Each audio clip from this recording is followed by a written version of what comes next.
How to remember everything you read.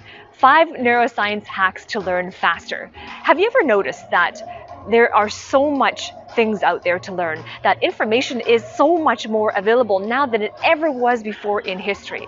And there's this immense amount of pressure to learn whatever we can in a shorter and shorter period of time. Because let's face it, this is the knowledge economy. We can get paid for our knowledge, we can get paid for our expertise. And so if we want to take our career to the next level, if we want to take our life to the next level and make more money to provide for ourselves and protect our family, it's about increasing our knowledge base. It is about applying our knowledge base into applications where companies and professionals and other collaborators can see value in our skill sets. So that is why it is utmost importance to constantly be learning. But how do you remember everything you read? And that is one of the biggest questions I get on my YouTube channel is, Grace, Dr. Grace, how do I remember everything I read? I tend to read something, it goes one ear, out the other ear. Have you noticed that? Has that been your experience? So in this video, what I want to share with you is my 5 best neuroscience hacks so that you can learn faster and remember everything you read. Hack number 1 is to hack your beliefs. What are your beliefs about your learning? What are your beliefs about your ability to take in new information and retain that information and to be able to recall that information when you need? What are your beliefs about your language abilities? Right? For example, some of you who are listening to this right now, maybe you are believing that English is not your first language, and so therefore it is an impediment to your learning. Maybe you believe that you had a learning disability. Maybe when you were younger, somebody told you that you had a broken brain or that you were a special needs student, and that belief has carried you on to your adult future and into your current times. So what are the beliefs, right? Hack your beliefs, because beliefs are everything. It starts there, right? If you remember the history of jogging and athletics, there was a guy by the name of Roger Bannister, and he was recorded in history as the first person who crossed the 4-minute mile. And before that, nobody on earth believed that it was possible that a human could run a mile in less than 4 minutes. Nobody could believe it until Roger Bannister did it. Right? And he did it. As soon as he believed it, then all of a sudden there were these athletes all over the world. They started to cross the 4-minute mile, and not just him, but other joggers and athletes started to be able to run the 4-minute mile because the belief was broken. But you know what? Before he did it, even scientists, doctors, and specialists, they believed that the human heart could not handle that type of running. They believed that if we ran the 4-minute mile as a human race, our heart would beat so fast that it would burst out of our chest. And they actually had scientific studies on that. And that was our belief. But Roger Bannister decided to hack his belief. And he envisioned himself crossing that finish line in 3 minutes and 59 seconds. And that's exactly what he did. And he was in history of being the first person to break that belief. And because he broke that belief for us, and now we are liberated to be able to run the 4-minute mile. So where is your liberation? What do you need? What beliefs do you need to be liberated from? You see, the reason why we have these beliefs is because it starts with some intense emotional attachment to those beliefs. And because we have such a deep emotional attachment to them, then our brain will hold those beliefs deeply because we don't want to let go of those emotional attachments. And so our brain will automatically and subconsciously distort our perspectives of the world to match our limiting beliefs, to match the beliefs that we hold so dear. And sometimes, oftentimes, it doesn't actually make sense to hold those beliefs so dearly. But because of that strong emotional attachment, subconsciously, our brain won't let it go. And so that's the thing. If you believe in what's limiting you and holding you back, then you get to keep your beliefs.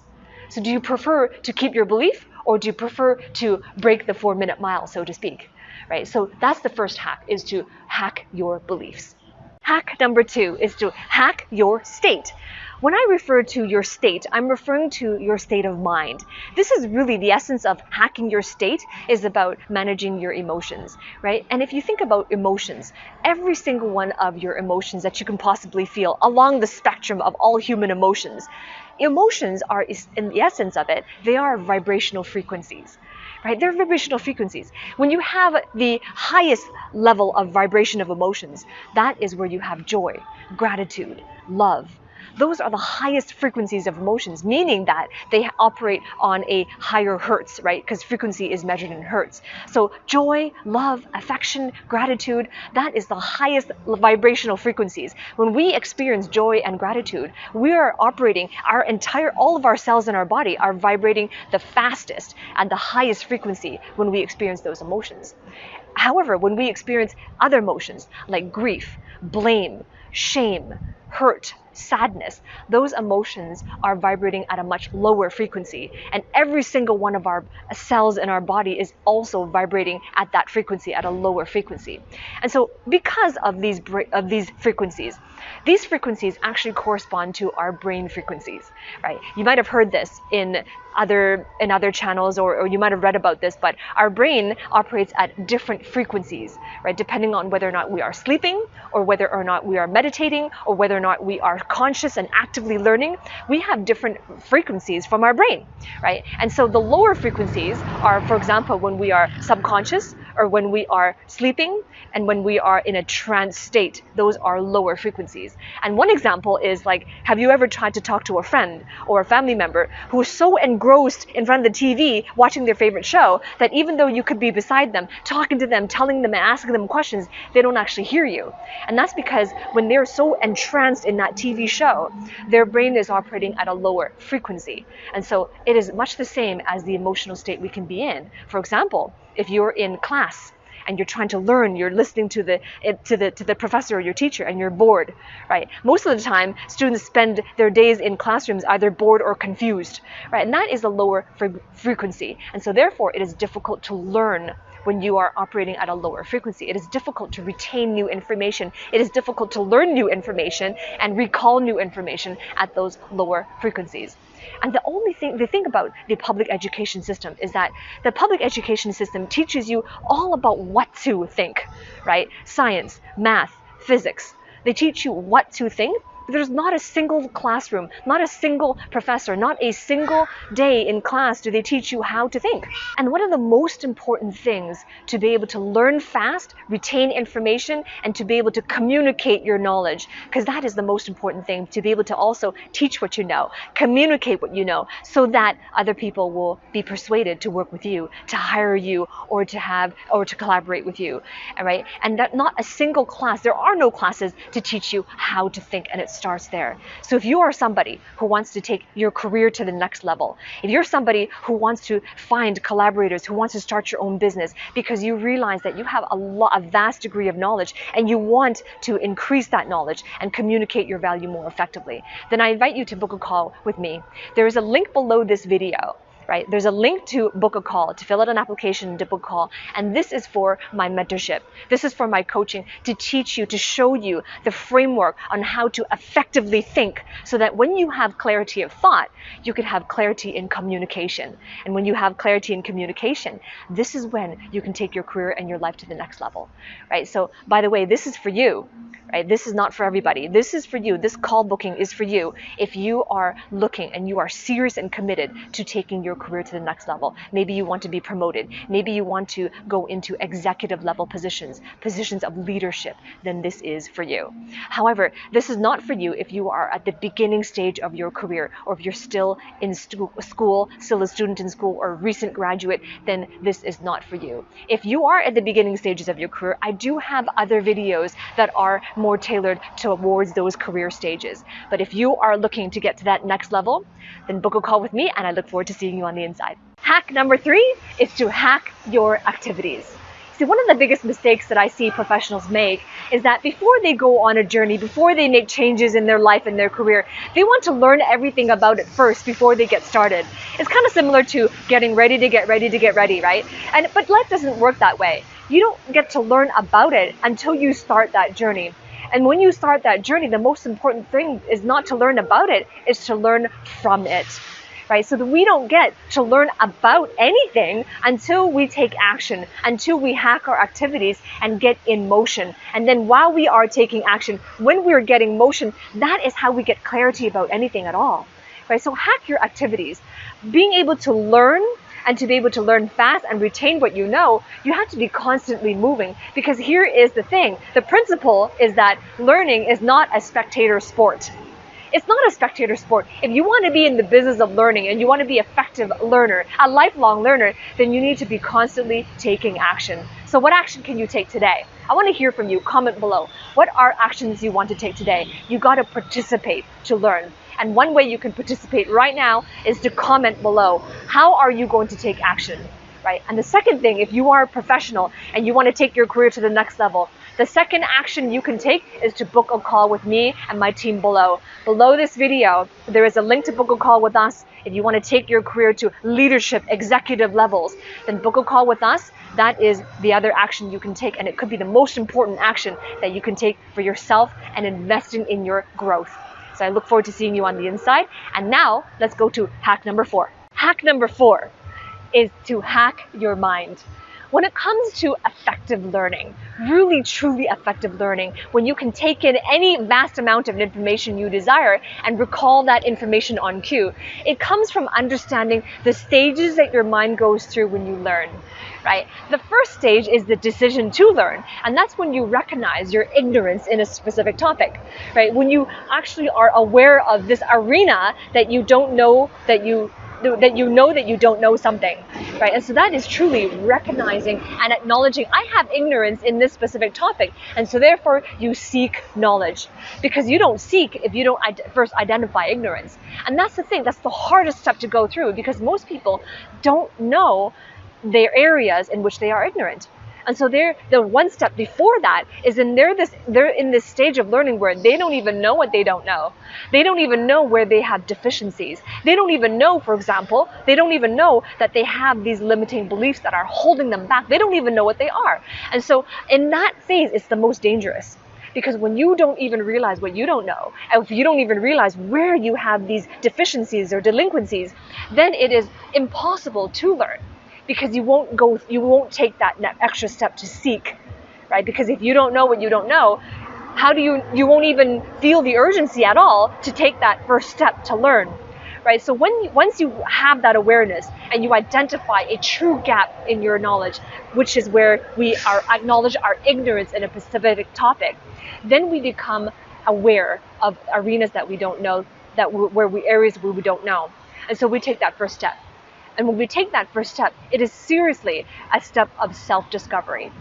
And then we take ourselves to the next phase of learning, which is from self-discovery, we now move into this arena called the beginner's mind. The beginner's mind. So what is the beginner's mind? This is where you truly are open to the wisdom from other people. You are open to coaching, you are open to mentorship, you're open to learning from somebody who has a skill set that you desire, or who has a level of understanding of something that you want that level of understanding in.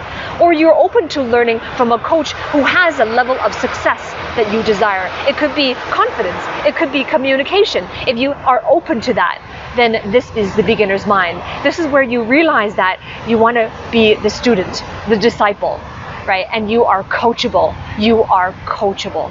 So this is the beginner's mind. It is in this mindset where you realize that you don't know things, right? And you're not going to say the 2 words that are destroyers of all learning. There's 2 words we can say that destroys our possibility of learning anything.